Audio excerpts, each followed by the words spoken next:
my show. Today we're welcoming our special guest, an award-winning author, mother, and wife, Farsi Dumas, talking about her book, Funny in Farsi.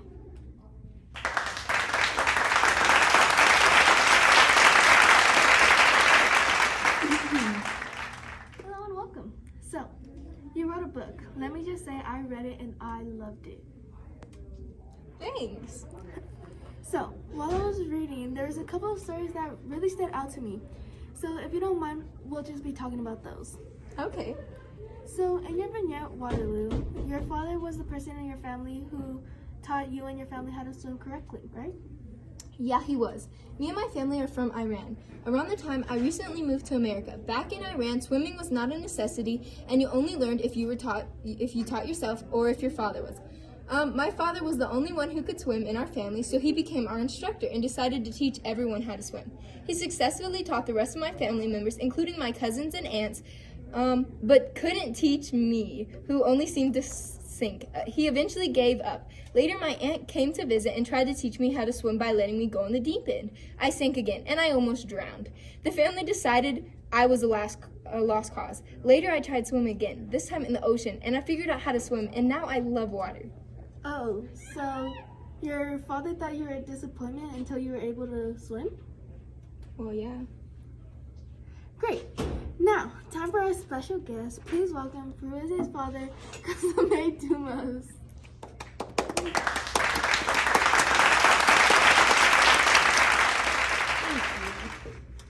So, Mr. Dumas, I was hoping you can give us some interesting information.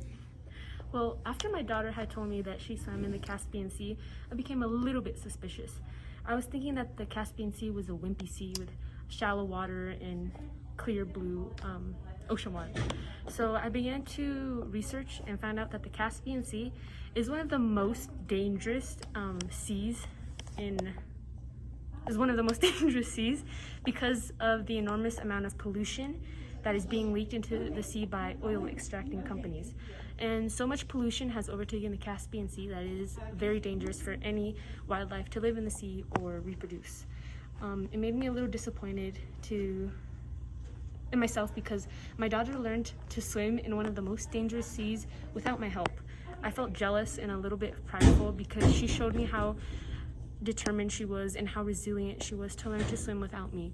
That might have been my fault, but don't think that it was such a big part of her life to name her story Waterloo. After a book was published, I researched Waterloo's significance and found out that it meant final defeat. So she was my Waterloo. Well, that was a lot more information than I asked for. Hopefully you two have made up. Anyways, let's take a break and listen to a message from our sponsors. The theme of this segment was, sometimes you can only achieve a goal when you are ready to. Ding! Now for the second bit of this interview. There's another vignette that you wrote called The Ham Amendment. Do you mind telling me more about that? Sure. When my father was an American student, he started to have a love for ham. In Iran, ham was considered a forbidden food, and my mother hated it. This caused him to start buying ham in secret with me. Later in life, I learned about the restrictions on eating pork in Islam, and I rushed home to tell my dad about what I had learned. He then explained to me that it was a rule from the religion that was created and was because they didn't know how to cook it.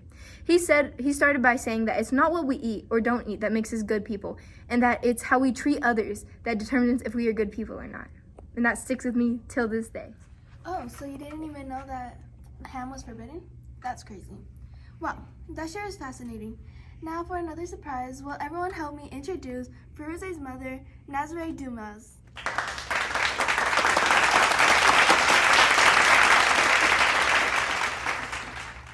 Welcome to the show, Ms. Dumas. Thank you for having me. Ms. Dumas, can you give us more information to better understand the gaps and state your country, Iran, was at the time? Well, of course. As my dear daughter explained, in her book, ham, or more generally pork, is forbidden in the religion of Islam because it was listed as a forbidden food in the Quran, which is Islam's most important religious text. Pork is considered impure because of the bacteria and toxins found in the pork due to the pigs rolling around in the mud or other things, and is believed to be one of the main reasons why Western countries have more diseases.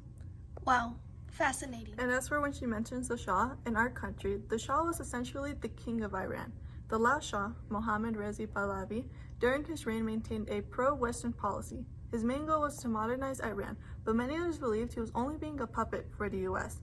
When our daughter was born in 1965, Iran was in the middle of a white revolution. The Shah conducted a series of reforms in order to modernize Iran.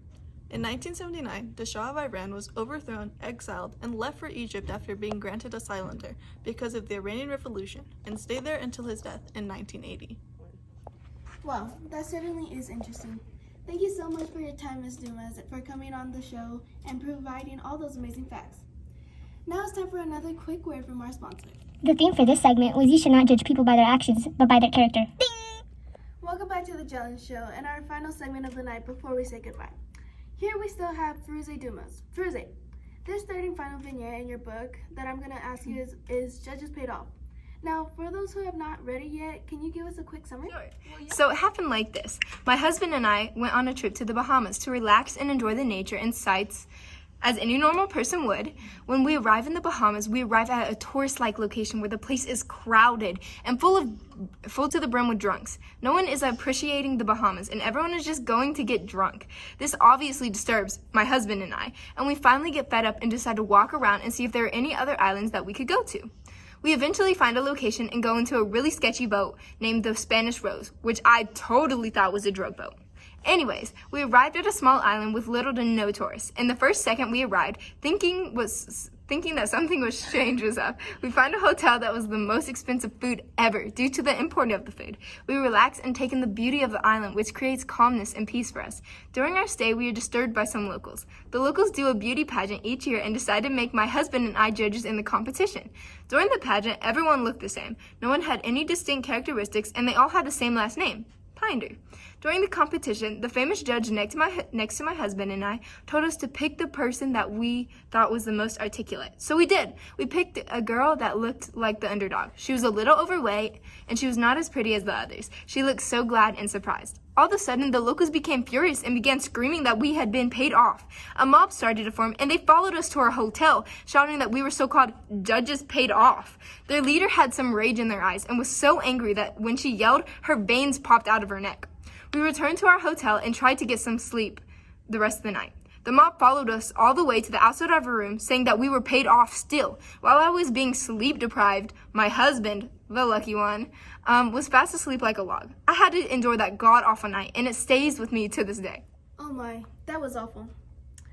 Now, for our final guest, this one will definitely be a blast from the past, or maybe not really wanted.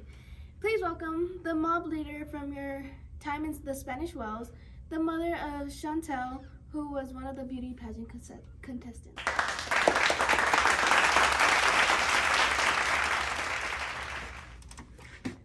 Thank you so much for flying out here. Thank you for having me.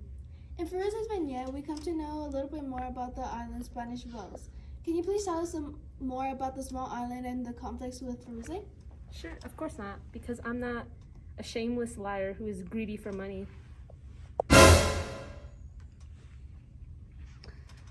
So where I'm from, Spanish Wells, it has a settler history that dates back to the 1600s. And during the 1600s, a group of English Puritans sailed from the Bermuda in search of religious freedom. After shipwrecking on a reef called Devil's Backbone, they found refuge in a cave nearby on what is now known as Spanish Wells. Well, I heard that 75% of the island has the last name Pinder. In fact, I heard the inbreeding is so ancient that they all look alike.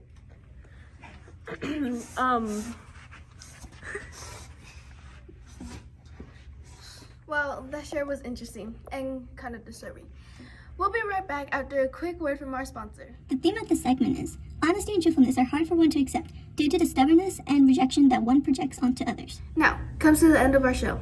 I do hope you enjoyed your time watching the Jellin Show at 9 p.m. The impact of humor is to create comedic relief for the serious situations that Firuze has found herself in. It helps lighten the experience she had. For example, in Waterloo, Firuze was finally able to swim in one of the most dangerous seas. What makes it comedic is that everyone gave up on her before she swam in the Caspian Sea. In Ham Amendment, the humor is that Firuze in all her life never once questioned why her father ate ham until she went to school. The humor in this story is that she learned an important lesson involving ham. In Judges Paid Off, the humor was trying to cover up the potentially dangerous situation Firuze was in by using her own personal thoughts and exaggerated expressions.